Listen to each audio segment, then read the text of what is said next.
तिकडे ओबीसी नेते लक्ष्मण हाकेंनी पुन्हा मनोज जरांगेंवरती पलटवार केला, निशाणा साधलाय। सरपंच देशमुख कुटुंबाला त्रास झाल्यास घरात घुसून मारू असा इशारा जरांगेंनी दिला होता। त्यावर लक्ष्मण हाकेंनी पलटवार केलाय।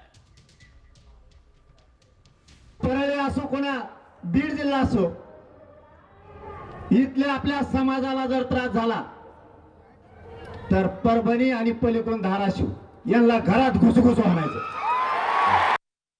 एक नेता आरक्षणाच्या आंदोलनातनं अपघाताने नेता झाला, तो काल परवा म्हणाला की मी घरात घुसून मारेन।